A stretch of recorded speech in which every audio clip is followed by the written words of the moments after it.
Welcome to The Curiosity Solution. I'm your host, Beverly Beal. Join us as we explore the science of curiosity, share stories of people who've used curiosity to improve their lives, and maybe inspire some aha moments along the way.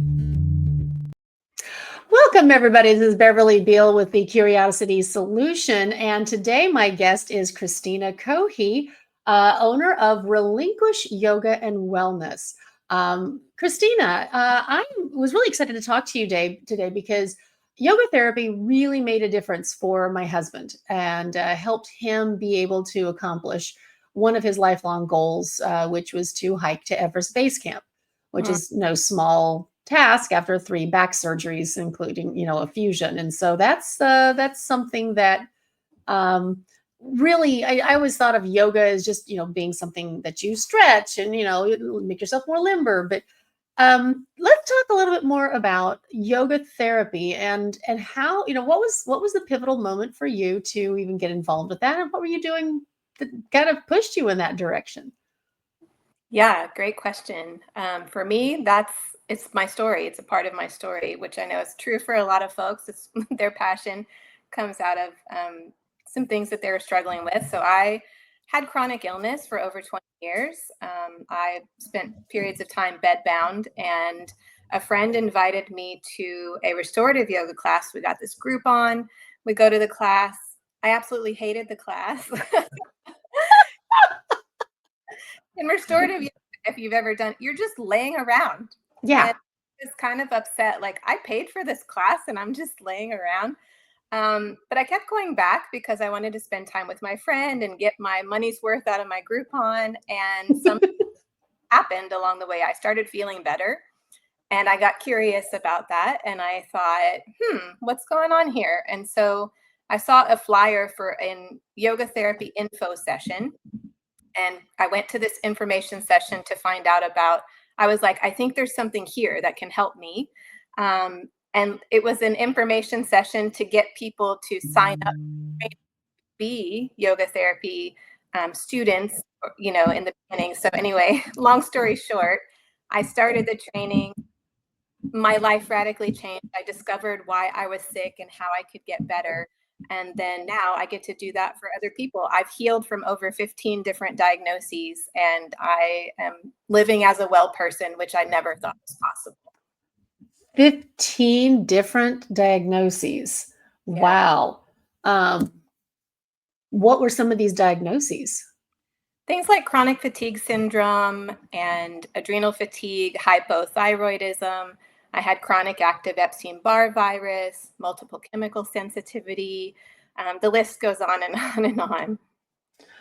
Wow. So it's fascinating. I always find it fascinating. And again, very curious. Part of the reason why I even started this podcast, because so many people that are doing different types of healing modalities, which I view feng shui as a healing modality, because I got introduced to it really when I finished with treatments for breast cancer back in 2003 is when I finished up.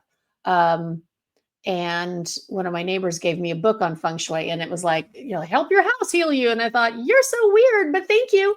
And it worked. It's nothing has come back in 23 years. So, doing pretty good. So when you say you figured out through yoga therapy what was making you sick, what do you believe was the problem?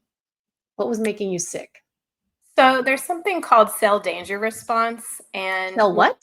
Cell danger response. Cell danger response. I've not heard of that. I ended up doing research around it to graduate from the yoga therapy school I went to. But essentially, when your cells perceive danger, whether it's something like a viral invader or something environmental like mold toxicity, or a physical threat, like a trauma of some kind, or even a psychological threat. So when the cells perceive threat, they enact this process called the cell danger response. And what can happen is, for some people, the response gets stuck in the on position. It's designed to, do this response and resolve. And then when it resolves, everything goes back to normal function. Whenever it gets stuck in the on position, which sometimes that's genetic, like there's a genetic predisposition for it to get stuck in the on position, but sometimes it's because you're stuck in that threat for a long period of time, which was the case for myself. And there's like this whole host of biochemical processes that happen in the body, and it's modulated through the nervous system. So a lot of it is kind of being controlled in the brain. And it affects every system in the body, which is why I had 15 different diagnoses, because it was like my endocrine system was, impaired, my immune system was impaired. All of these different things had impairments because it had been unchecked, and it was in the on position for probably my whole life. The interesting things that happened for me was my whole life, my pupils were dilated. And then after I healed, my pupils became normal sized, which was kind of crazy because I wasn't trying to do that. It just happened. And it makes sense based off of what I know about the nervous system now. So it's really fascinating. Wow, that is really interesting. I can't imagine going through through life with your eyes, your eyes constantly dilated. That probably led to a lot of headaches and things just from everything being too bright. Yeah. I mean, just sensitivities in general, all around. Yeah. Yeah. Um, because I personally, so when I got my health diagnosis, I was 36, and we didn't have any family traits for breast cancer. No, I didn't have any genetic predisposition for it, and so um, when I started going through a lot of my holistic approaches, one of the things that came up was the, links to past life issues. Have you explored any of those that may have contributed to your on button staying on and being locked in that on position? Not really. I will say I did have one provider who did some of that kind of work. We talked a little bit about it, but we didn't go into it too much. So it wasn't really a part of my healing process. So I can't. Okay. I wanted to ask because again, it's one of those things that I'm still curious about. It's like I'm trying to decide how much weight I want to give to that, but I do know that along the genetic inheritance, there are strong connections between the health of our parents and grandparents and what they went through and what we're going through. All the studies around epigenetics. And Yeah. so my curiosity has always been, well, there's so many more things that we don't know about. So it's always worth asking. I will Um, that note, just like there's a book, It Didn't Start With You, that talks about that, like the epigenetic aspect of wellness. And I definitely feel like, at least for my mother and my grandmother, because if you think about it, the cell that became me was in my grandmother's womb with my mother for 9. mhm. So, like, absolutely, there's a connection, and I feel like that definitely played a role in my cell danger response getting stuck in the on position for sure. So I will say that much. As far as like just the science of epigenetics, absolutely. That's I haven't read that is one of the books I haven't read. I've read Feelings Buried Alive Never Die, which again, PTSD and all of that. I first learned really about how past traumas can really impact, future reactions when my father finally went to some therapy. He was in World War II, and would always kind of everybody would just we just knew that growing up around the March April time frame, you just really had to monitor how you breathed around him because anything would set him off.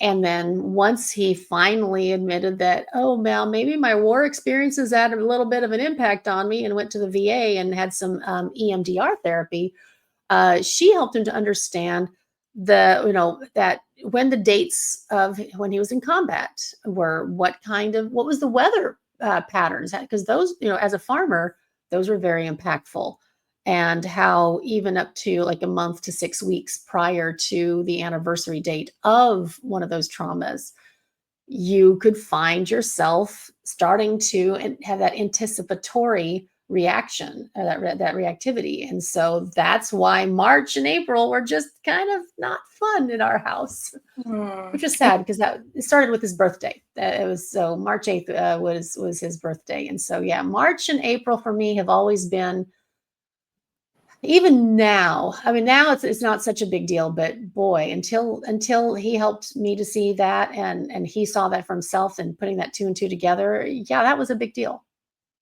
Yeah, it's hard when it's below the level of awareness, which is another aspect where yoga therapy is very collaborative. I'm not like a white coat telling a client what to do or, anything like that. It's very collaborative, but most of it is just me bringing into awareness what's not current awareness for them so that they can have choice and so they can repattern things.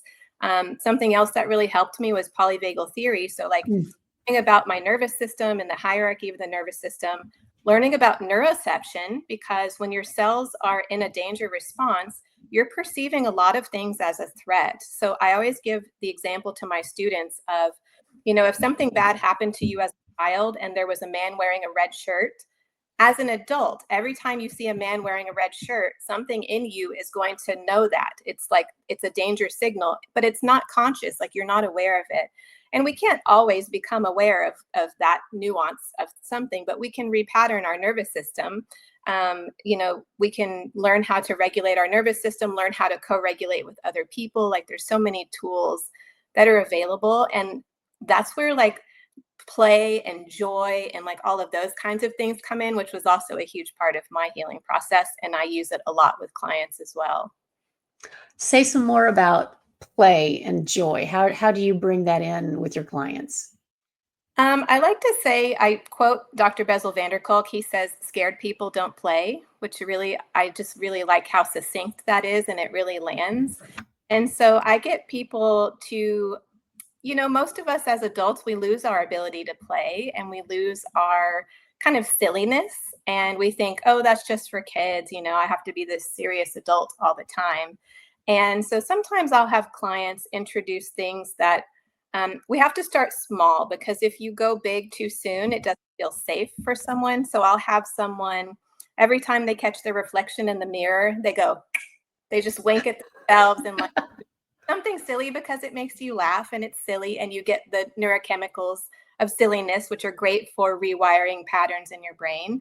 The other thing that I often have people do is when they're walking from their house to their car, from their car to the store, to just do a little skip or give a little flourish, like randomly, because it's unexpected and it's silly and it's fun and it makes you laugh.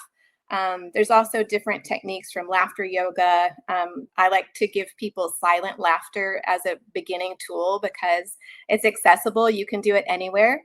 When you're in a family, Thanksgiving dinner and it's really toxic and you need to go to the bathroom to like have a minute with yourself, you can practice laughter yoga silently.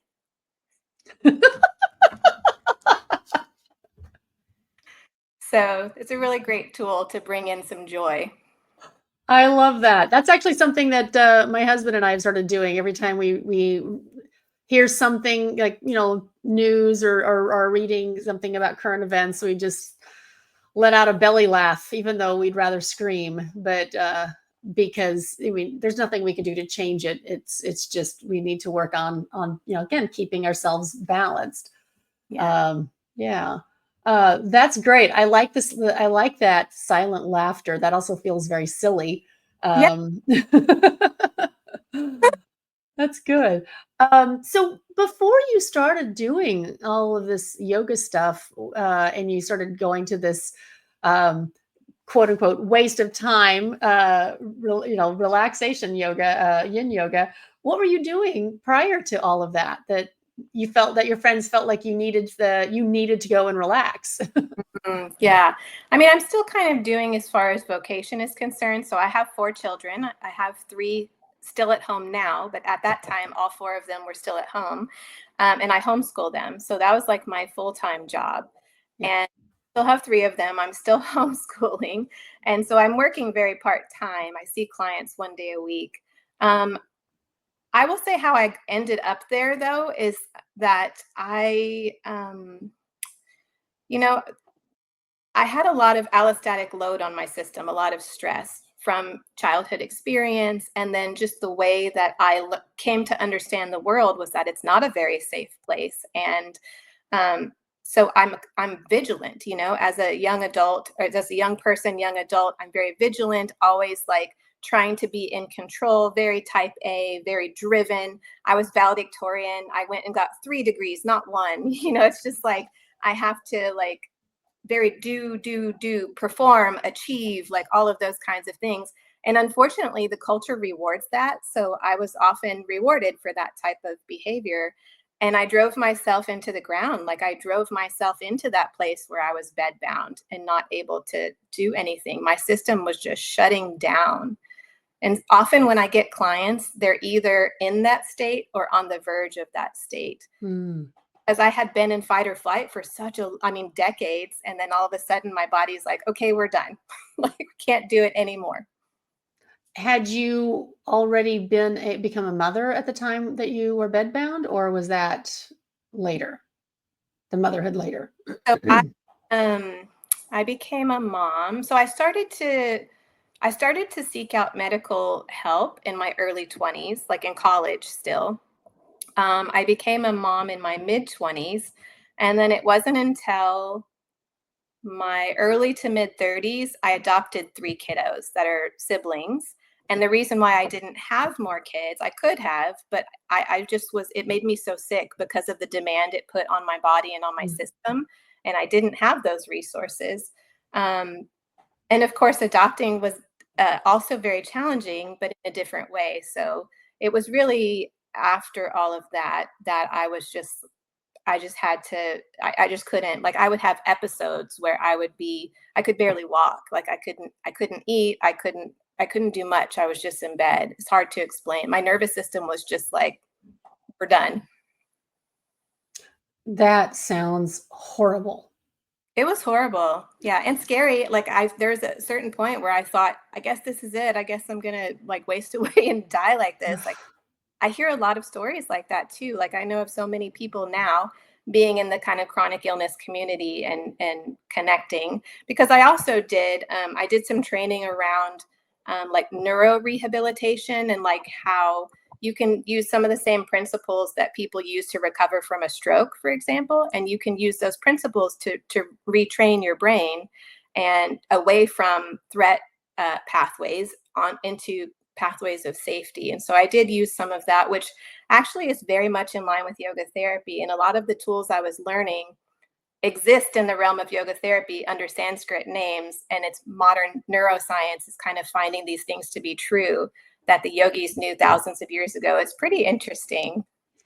I always enjoy when, certain, you're coming at it from a yoga lens. I'm coming up at it from a feng shui lens, or and just an energy work lens. And I'm always fascinated when suddenly science discovers, oh, look at this is happening. It's like, yeah, well, duh.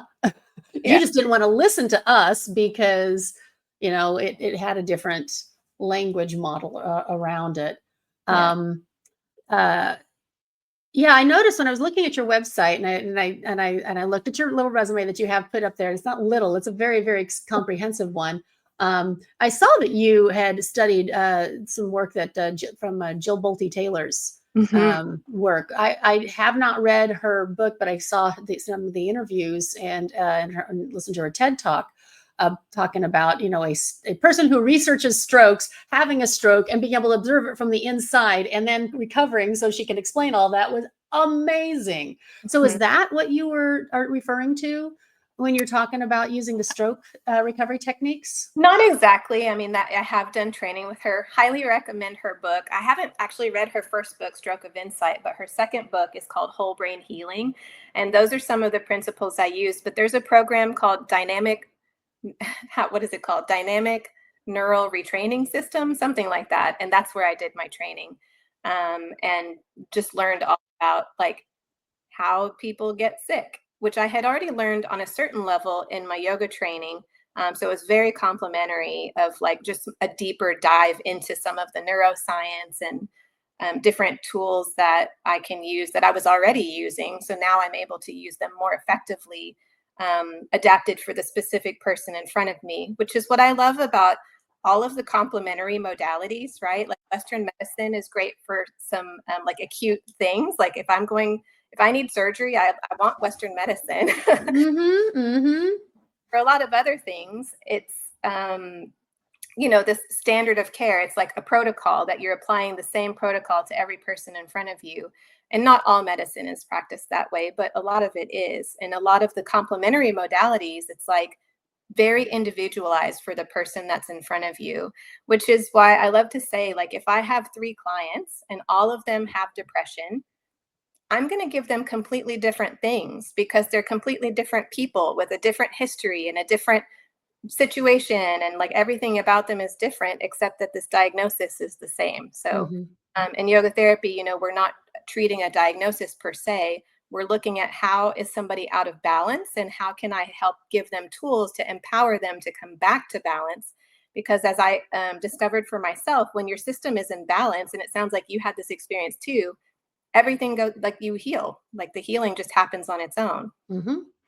Like in feng shui, there you take a space and you divide it into 9 equal sections, and each section corresponds with a different aspect of life. But the center block, the center section, is around health. Mhm. And if it's whether it's spiritual, physical, financial, emotional, any of those, if the health and any of those is out of balance, it's like a wheel that the hub breaks. If one of the spokes Mhm. gets bent or something, you can kind of still kind of like flump along. But if that hub goes, everything stops. So yeah, I mean, you are doing wonderful things here.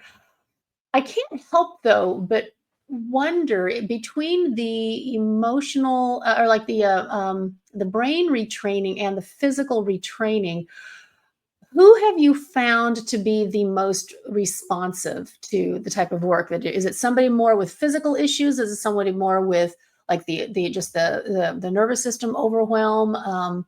I'm thinking of people who are addicts who are in recovery, or concussion people who've had concussions. Mhm. Do you work with all of those populations, or is there somebody that you typically have found is the most responsive to the type of work that you are doing?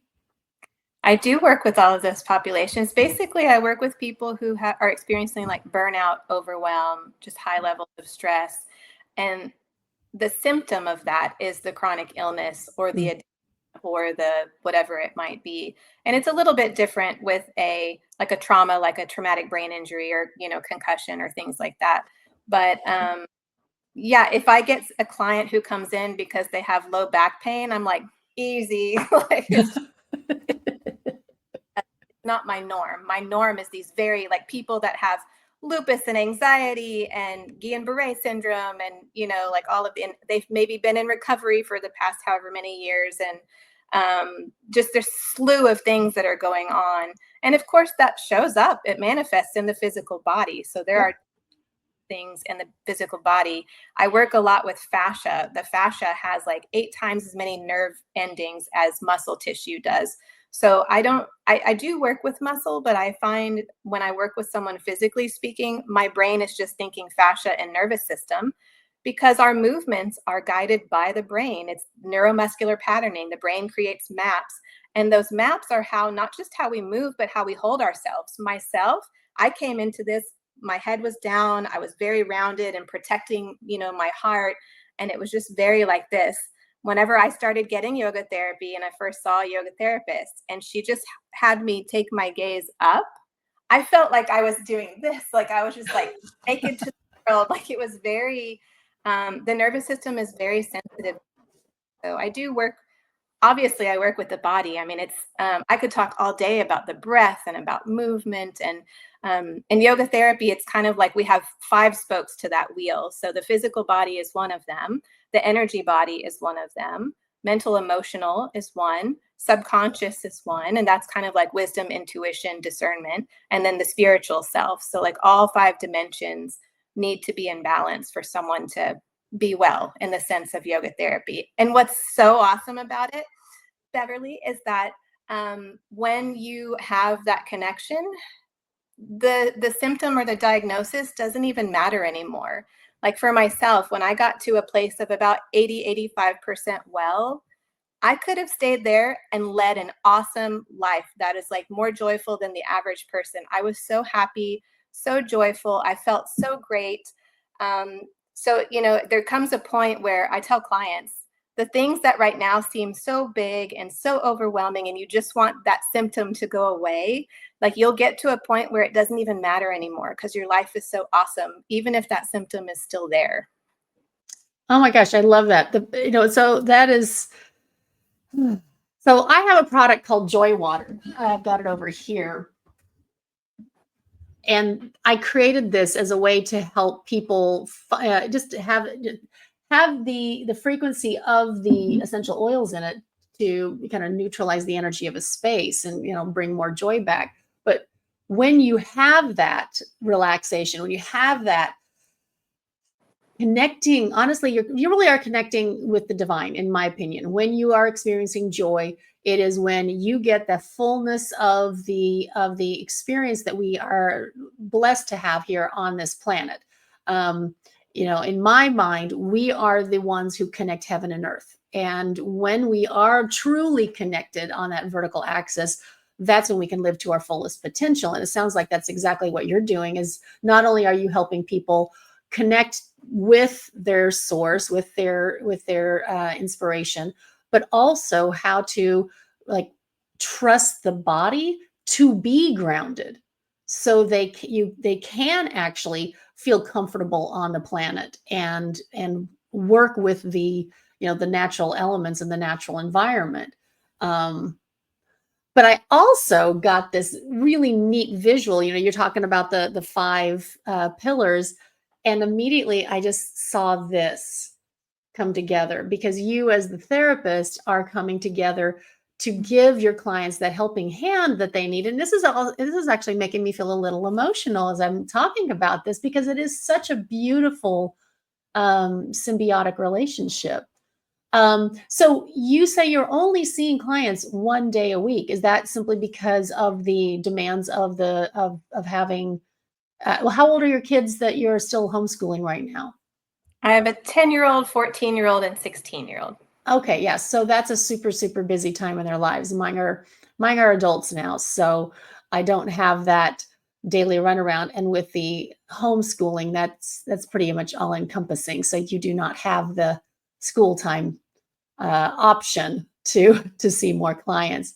Um, that is that something though that you are interested in doing, is in expanding your practice? Because I have a feeling that there are a lot more people who are interested in the type of work that you are doing than you could possibly fit in. Is that something that perhaps you are considering Yeah, expanding? I have the ability, if I wanted to, and had the time and bandwidth for, which I do. Every week's a little different. I have some space Saturday afternoons and some space Tuesday mornings. So it's kind of random because I'm space sharing. I actually share space with a chiropractor. So that's definitely there. But I also started like an online membership that's like crazy affordable. It's only like $25 a month, but it's for people who maybe can't afford to come see me, because I'm going to be honest, yoga therapy is not inexpensive. No. I some spaces where I have like sliding scale. I hold a space every month that's a free session for someone who really needs it. So I try to make it as accessible as I can because that's important to me. But I got to pay my rent and all of that. So anyway, so the online membership is a really affordable way to have access to some of the tools that I use with people. And it includes like a once a month call with me, like as a group, whoever's in the membership. So that's actually been on my heart for some time. I just launched it in January of 2025. So I'm excited that it's out there because I do want to make it more accessible. And yoga therapy, there's only like 3,000 to 4,000 yoga therapists in the world right now. So it's like an emerging, I mean, it's been around for thousands of years, but as there's a governing body. The governing body has actually been around since the 80s, and it's just been, over time, more and more formalized so that now there's like a certification exam you have to pass to become a yoga therapist, and like all of these. It's very insurance is probably going to start covering it soon. So it's becoming a little bit more mainstream, but still not accessible everywhere. I've had clients, I do see people on Zoom. So I've had clients from like Australia, I'm in Texas. I've had clients in California and just, all over the place. I have a client in New Jersey right now. So and those are actually easier for me to schedule outside of my normal workday if I have a virtual session with someone. But I do hope to grow it and expand. And eventually, like my youngest will be in middle school next year. And once my kids get to high school here where I live, they have access to the local community college, and my role gets a lot lighter. So I'm anticipating within the next couple of years, I could potentially be, working 4 or 5 days a week doing yoga therapy because I love it. I'm a faculty member at a yoga therapy school. Oh, that's wonderful. Well, good. You got to train more of these yoga therapists to fill the gap. There's a Yeah. void. So I have a question, a couple of questions that I like to ask ask all of my, not clients, ask my interviewees. When you were little, how was curiosity treated back then? Yeah, it was squashed. Mm. There was it's kind of interesting. I grew up in a single parent household. Um, and so there was a lot of stress on that parent because we, 3 young children. I have a brother with special needs, like a lot of needs. And so there was a lot of stress. It was a high stress household. And I feel like my mom was very young and she just didn't have a lot of bandwidth for that. So it wasn't, it was just squashed. Joy, squash the joy. Curiosity, let's squash it. Like, I feel like I really came into that as a young adult. I've always had an aspect of curiosity. I'm a lifelong learner. I love learning so much, which is why I keep doing school and education.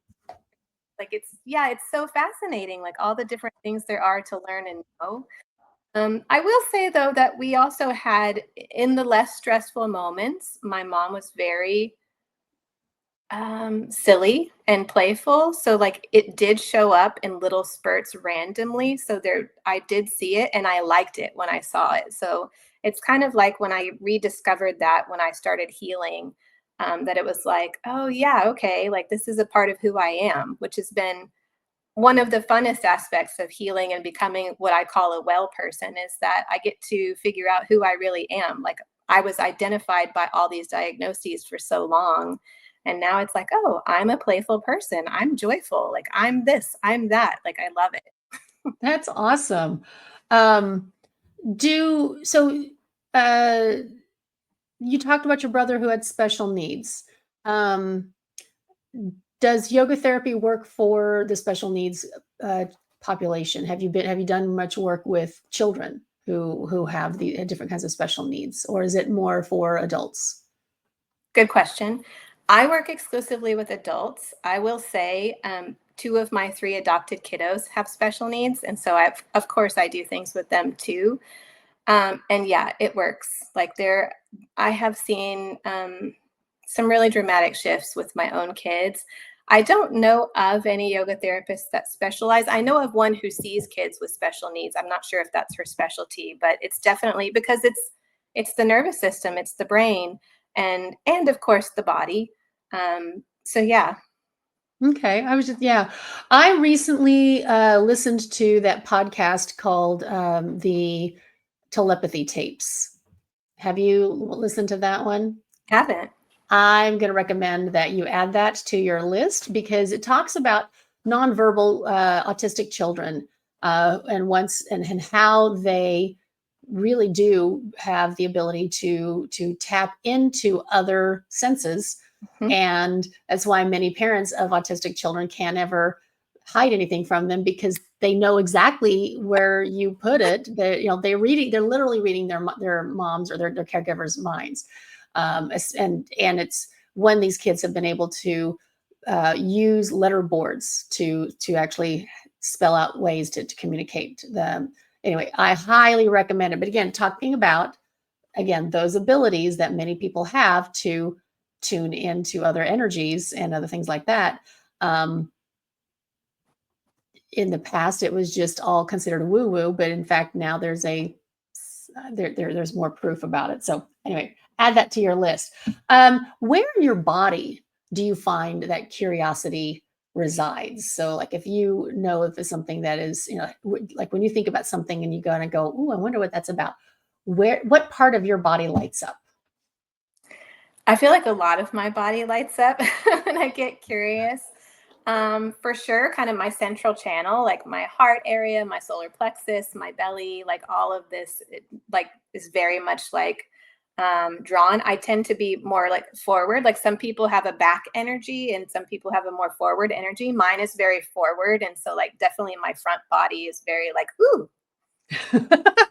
See, you and I are very similar to that. It's like, oh, let's go play. Because then for me, that I actually can see why homeschooling would really appeal to you, especially as someone who has this lifelong sense of it's lifelong learning, is because you have to learn along with your kids, and you have to figure out, well, ooh, how can I teach this concept to this child who's learning this way, but this other child needs to have that too, but they don't learn that way. So I can totally see why that fits beautifully. Yeah. Um, so also, I'd like to find out if there's any like current challenge that you guys are that you're going through. Is there anything that you are in the process of, like any hill that you are in the process of climbing, so to speak? Yes, Beverly. I'm in perimenopause. I am climbing that hill. And it's interesting because before I was on this journey, my relationship with my body was, get with the program body. Like we're doing this. I was like a walking head, and I was taking my body along for the ride. And over time, I've like, man, I'm just so me and my body are like besties. And my body's changing. Like everything is changing, everything is different. I joke that I'm shape shifting because I am. And all of these, like I'm getting to reestablish that relationship with my body every step of the way. And be in awe because as I'm aging. Of course, we're never going to stay the same, and I feel so much more empowered with the tools that I have to be able to pivot and take care of myself or get curious about, oh, what's going on here? What's my body trying to communicate? Like, let's figure this out. I'm listening. For so long, I wasn't listening. I didn't pay attention to my body. And now I'm listening. One of my favorite quotes is, I'm probably mispronouncing her name, but Naira Wahid is the person who wrote the quote. And it's, I said to my body softly, I want to be your friend. It took a deep breath and replied, I have been waiting my whole life for this. Mm. I love it. Like it really. I've seen that quote too. I also could not even begin to pronounce her name. Um, yeah, perimenopause is thankfully now being spoken of out loud and not in hushed tones. Oh, Yeah. yeah. And I went through, so I got to go through menopause several times. The first time at 36 with chemo, because that's the whole point. When you have a estrogen and progesterone positive cancer, the whole reason they throw you into chemically induced menopause is to shut down estrogen production, to starve the cancer cells. Mm. Because I was so young when I went through that, it came back, like 5 years later, and so my oncologist wanted to rip everything out, and I'm like, I'm still kind of using it, thank you though. But yeah, that stop and start, that whole, it's like, okay, full speed ahead. Nope, we're gonna put the brakes on. Nope, now we're gonna do it again. Okay, no. Yeah, it makes you feel disoriented and dizzy, slightly crazy, and it is, I think, in many ways so much worse than puberty because you have so many more responsibilities. Yeah. And you remember what life was like before, when everything was, when your hormones were being produced on a consistent basis, and you forget how incredible and how much we can accomplish when that's the case. And then when it starts being inconsistent, yeah, yeah, you have to make friends with the new person that's showing up in your body. Perry can be your good friend, and or she can be a real toot, and and everybody else around you has to, you have to understand yourself first before you can help other people around you go, oh wait, no, she doesn't hate me, she's just having a bad hormone day. Yeah, we have family meetings about it. That's a great thing. Yeah, we didn't do so much of that. Again, I'm obviously older than you are, and the amount of information out now is so much different than what it was, even 10 years ago when, well, 15 years ago, really, when I was in full blown um, WTF mode. I personally have found a lot of good information coming out from Dr. Mary Claire Haver Mhm. from Galveston. Yeah. And she's the one who helped me understand that, oh, wait a minute, heart palpitations, that's part of menopause and perimenopause. Oh, good to know. And so I actually went on hormone therapy, and that fixed the heart palpitations because that was terrifying. Yeah. The hair loss, the brain fog. Okay, yeah, that was annoying, but the heart palpitations for me, that was terrifying. And I was glad to know that I was a candidate to go on that. So, yay. Yeah. Um so when you talk, so how much has, so yoga therapy obviously is helping you figure out how to deal with the awareness of what perimenopause is doing for you, not to you. What else are you doing to help so that others can know how Mhm. are approaching things? Because it clearly you are coming at stuff from a very holistic, Mhm. grounded and centered approach. What else has been helping you with Perry? Yeah, we call it Perry also. So a doctor that was really helpful for me, her name is Laura Bryden. She's a naturopath and she's out of, I think, Australia, but she wrote a book called Hormones After 40 or Hormone Repair Manual. And the subtitle is, for hormones after 40. And it is very comprehensive, so amazing. I went through doctors and OB-GYNs and all kinds of practitioners before I finally found someone who, of course, doesn't take insurance. But the doctors, they had no, like I knew, it felt like I knew more than they did. I definitely knew more than they did about my own body and the symptoms that were coming up. I mean, Dr. Bryden gives a checklist of like 30 symptoms. I had like almost all of them. And I had one doctor tell me, you're too young for perimenopause. And I'm just like, yeah, but this is happening. And I wasn't too young. It can start as early as your late 30s. In the United Mhm. States, the average age for a white woman to go through menopause is 51. I'm going to be 46 this year. So, like, I'm not too young at all. Some people are in that for 10 years. Anyway, so yeah, we do have lots of information. So I've definitely benefited from all of that. And then, of course, all of my tools that have to do with the nervous system.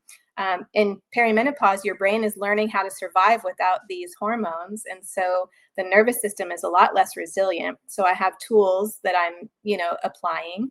And I just kind of came to the end of what I can do with lifestyle and supplements. And I found a provider and I'm happy to say that I'm soon starting hormone replacement therapy, and all of my wildest dreams are going to come true. When I can't say that all of my wildest dreams have come true since I started on hormone replacement therapy, but quite a few of them have. Yeah. And in the biggest one is just being able to string two sentences together and two ideas. um, One of the things that I at least have been able to, I've been really noticing, and I don't know if this is your issue, but I was actually, so let me kind of dial way back. When I was a real little girl, I think I was maybe 4 or 5 years old. I have a memory of my mom taking me to the doctor, um, and asking, like, why won't she stop moving? Um, And I think had that happened today, and he just said, "Oh, well, she's just hyperactive," and just kind of, just keep her active. Well, that was kind of my happy place anyway, because if I wasn't active and doing stuff, I would go be curious and go get into things and make mischief. Um, had that been today, I probably would have been diagnosed as ADHD. I actually do believe I have that but it's certainly the challenge of staying on target, staying on task is there. But Mm, as a woman and as someone, again, as a mother, having kids, that interrupt driven lifestyle mhm. fits very well with someone who is constantly seeking, innovation and novelty and things like that. And so it's like, oh, okay, well, this is boring, but now it's not, because now we have something else to concentrate on. Um, what I noticed with perimenopause when the hormones are not working quite as well, because even with the consistent level, the body's chemistry still fluctuates, and so I can tell there's some days when it's I'm like, oh, this is great, and other days I'm like, okay, well, it's okay, it's all right, but those tennis balls that they shoot out the little guns, I don't know what it's called, but so some days it feels like I have 25 or 30 of those going off in my head all at the same time, and I can't tell which one is my ball, Mm, which is the ball to follow. And that's where you're talking about breath work. mhm. That's when I just sit there and I just really have to breathe, and I just focus on, okay, one of these balls is mine, I'm going to ask for it to glow, that's the one I'm going to follow. And when I'm breathing, every other ball that's being shot out starts to go, like they run out of battery power, but I can follow mine. Is that something that you're experiencing sometimes with you or your clients when you're doing the breath work part of what you are doing? First, I have to say that's a beautiful way to describe it. I love that practice. Like, Far away and take it, enjoy it. I love it. I haven't had that experience. My oldest daughter, she's 19. She definitely lives that way, and she's a full-time nanny right now. So she's definitely in that like boring, oh wait, like just yeah, very much like that. A lot of clients come in. I would say the way it shows up with most of my clients is what most Western providers would probably call anxiety, and Mhm. it's the spinning thoughts, the rumination, they can't rest. And from a yogic perspective, with the energy body, we have this idea of different movements of energy. So there's one where like energy comes in. There's one where we release energy. There's another one where we kind of digest energy, we process. There's one where it's more like circulation, energy is just kind of moving, even flowing. And then the fifth one, there's also five, is like this up and out, like kind of our communication to the world. And what I find is that people don't have enough space to process. They're taking in and taking in and taking in. I recently heard that in one day, we take in more information than up until about 100 years ago, people would take in their whole life. Like we get it in one day. And Mm. so we have this overload of information coming in. A lot of people don't have practices to let go, and they don't have practices that allow them space and stillness and quiet to be able to digest and process things, much less integrate anything. So it's like this backlog. And so, of course, the thoughts are going to be spinning, and the brain is going to be like trying to figure out how to integrate everything. I see that a lot. And breath work totally helps. Yeah. Yeah, I haven't done a lot of it, but what little I have done has been incredible. So, I actually teach a class on a monthly basis called Energy Hygiene, where I help people visualize all that information that's coming in as like little extend like cords that they pull. Like you're just a huge battery, and all these other pieces of information and individuals are plugging into you, and that after a while, if you don't disconnect, you're left completely drained. And then how to just disconnect and then put up shields to not necessarily deny people all the time, because like if your children come to you, they're going to get through whatever shield you've got up, because that's your heart. Yeah. um but so you can still even like strip away some of like, okay, we're going to talk about the most essential thing that you need right now. The rest of the stuff you get to figure out on your own, or I'm going to guide you to figuring out the resources because, parent. Uh, but that has been an incredibly rewarding class and skill set to teach. That's honestly the way that it made it possible for me to keep, working in this energy realm, because as someone, you're clearly also very intuitive and very sensitive, and it can get overwhelming if you don't have protective tools and techniques or ways to, off gas what you're taking in. Mhm. Because every person, okay, this is to an individual, every person that I have spoken to that is doing something in the metaphysical or high touch realm have all had some type of illness or massive life challenge that required them to heal themselves before they could come and do this, what they're doing. So I personally, and knowing that, it actually helped me to identify the breast cancer experience that I have had as a gift. Mhm. Um, because it forced me to become very curious about, well, Western medicine did what they could do, but what about all these other cool things? And so it sounds like we've had that very much in common. Yeah. Um, so one last piece that I would like to ask about: what kind of fun? What is your most favorite type of play? Ooh, I love this question. I love dancing and moving my body, and I love singing. So I have a button. I should have brought it with me. It's a 30-second dance party button. So it's like about this big.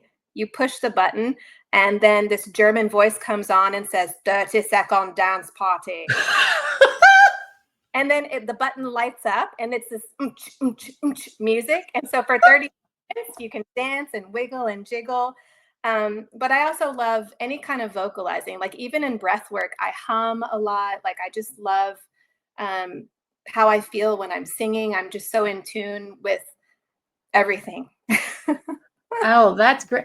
Every now and then when I'm doing space clearings, I do a lot with essential oils. I love that. I love to do fire cleanses. I mean, and I have like a Tibetan sounding, like a Tibetan gong, not a gong, singing bowl. But sometimes I am guided just to hum, Mm. and I don't know what song it is that I'm humming. I just like, okay, whatever this needs, this is what I'm doing now. But I love that. I'm a big dance person too. I at the gym that I work out at, some, usually in between sets, I just, it's like, okay, we're gonna dance over here, and everybody's also looking at me like, all right. Some people dance, some people join in. I'm like, whatever. I'm having fun over here. Yeah, I mean, if you're at the grocery store and a good song comes on, you got to dance down Yes, the aisle. absolutely. Absolutely. Okay, so next time I'm at the grocery store, if I happen to see someone else dancing, I'm going to be over there grooving away. Well, Christina, this has been absolutely delightful. How can people contact you for this membership that you're talking about? Because it sounds like right now you probably don't have as much bandwidth for in-person stuff, but truly the online piece is going to be the best way for folks to get in touch with you. Um, will you be able to share that with me so that I can put it in the show notes? Yeah, absolutely. And I'm happy Okay. to share website information too here. Great. Well, any other information that you wish to share, please, again, send it to me and we'll put it in the show notes. And I'll have information also in the show notes about my next class. I have not had a consistent date for that energy hygiene class because not everybody can make a weekend, not everybody can make during the day, not everybody can make in the evening. So I kind of cycle through. So I will be choosing the next date for the April class because I just had my March one on Saturday morning. That will all be in the show notes. And thank you again so much. This has been absolutely delightful. And look for another interview. So this will be airing. Well, I'll let you know when it'll be airing. But We'll be and seeing you soon. Okay, my stumbling over the words because I'm mentally in a dance party. All right, take care, and until next time.